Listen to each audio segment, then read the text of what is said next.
Yeah, it's been quite a week, last really couple of weeks, but getting home last night and just being amongst friends here who have been wonderful throughout this. Obviously we've been focused on dealing with things that are still ongoing in DC, but it's always great to come back home and being around the people who elected me to Congress, who I'm honored to represent. And Tommy Satanovich, who owns Drago's, he flew out there as well as some other people thinking you were going to be elected as Speaker of the House and then came back. Why was it that you got 113 votes and couldn't get to that 217 number? Our number continued to grow throughout the week. We'd actually grown a pretty strong number, but there were about 20 members that still weren't there. And, when you need 218 on the House floor, and you don't have a real margin, we weren't quite at the number. So, things were going well. They kept getting better, but, we hit a wall. We looked at a lot of things, and as you can tell, even today, there's still those same kind of impediments. So we have a lot of internal issues that we got to work out within our conference that are still being worked out. But one of the things I said is, if it's not going to be there for me, I didn't do this for the title. I'm not going to be the reason that we don't get our House back open again. We've got to get Congress function again. I've been working with a lot of our committee chairmen. We have a resolution ready to go in strong support of Israel.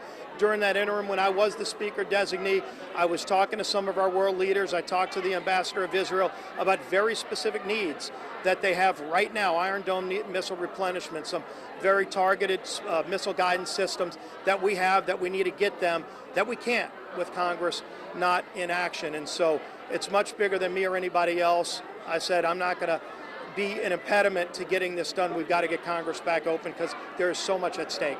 And there's another temporary shutdown looming as well.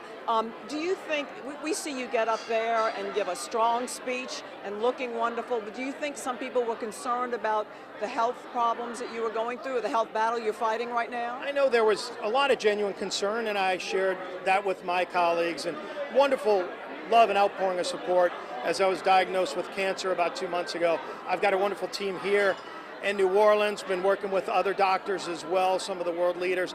All are in agreement that there's some really good chemotherapy treatments for myeloma. It's a blood cancer.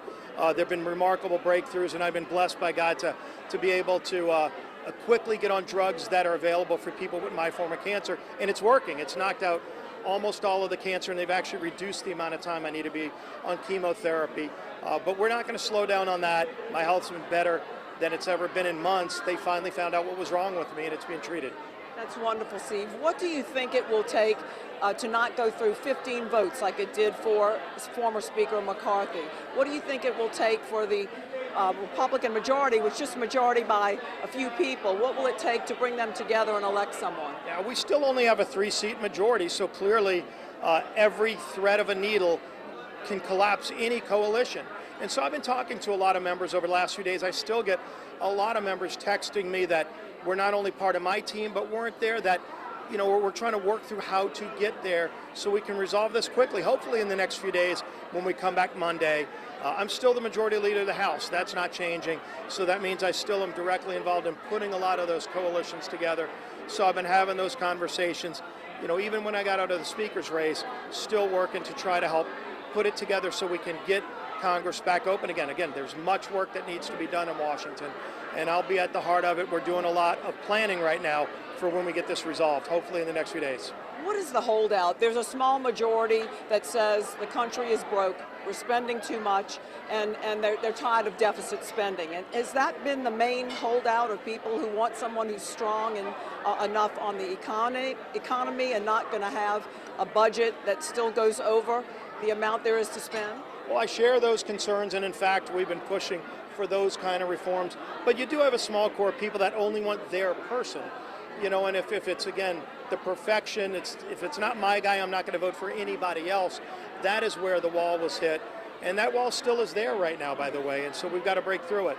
And I think we will in the next few days. What will it take to bring everyone together, do you think? Well, it's going to take more work. Clearly we're not there, but we're getting closer. We were able to narrow the gap a lot, but ultimately we still have work to do. And again, I think we'll do it in the next few days.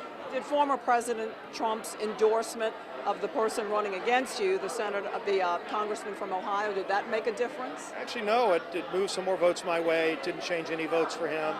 You know, the president called me, said he still, you know, appreciates what I stand for, but it didn't move any votes in the race. This is a member-to-member decision, and the conversations that we're having one-on-one, we ultimately won a majority. I got 53% of the vote to Jim Jordan's 47%, and then grew that vote even wider, still hit a wall in the end.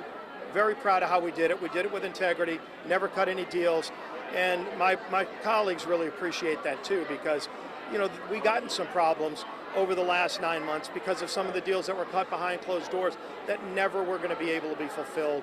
And ultimately it bogged down other things we need to do. We got to get back on track. There's big work that needs to be done. Coming back to Louisiana, you've endorsed gubernatorial candidates. Are you going to go up to the other campaigns for some of the statewide races tonight? I spoke to Jeff Landry last night. Really proud of the campaign he's run. He's leading the way. I know it's close to 50. Getting 50 in a primary in this big of a field is almost impossible, but Jeff's run a great race and will be the leading candidate one way or the other by far. And Jeff's got a great plan to turn our state around. We talk about it a lot. I served with him in Congress, so I know the kind of fighter he is. Our state really has to round a corner because we're losing people. We're losing really good young people, and we have too much to offer as a state. So clearly tonight's about Louisiana, turning a page. You got a lot of great leaders. I think we're going to, again, with Jeff Landry, ultimately getting elected governor. Cameron, of course, I've got to watch grow into a great leader in the Senate. I'm proud that he won re-election. There's bigger things ahead for him and others. And it's an exciting time for Louisiana. I really think we have the chance to move our state forward in a new direction and start bringing some more young people in, growing the state and replacing a lot of the people that we're losing. We lost a few 100,000 people. I don't want to see that trend continue because I go to states all around the country. There are states right now that are growing dramatically and losing population dramatically, and you're going to be one or the other. I want us to be one of the states that grows. We've got the resources, we've got the culture, we've got the strong will. Our people are the most resilient people in the world with some of the best resources. We've got to utilize it better and make that case and start growing our state. And from Jeff Landry on down, I think we're going to turn that corner. Well, you've been through a lot this year, and continued health to you. Thank you so much for talking to us. Okay, thank you. That's it live here from Drago's. I'll send it back to you.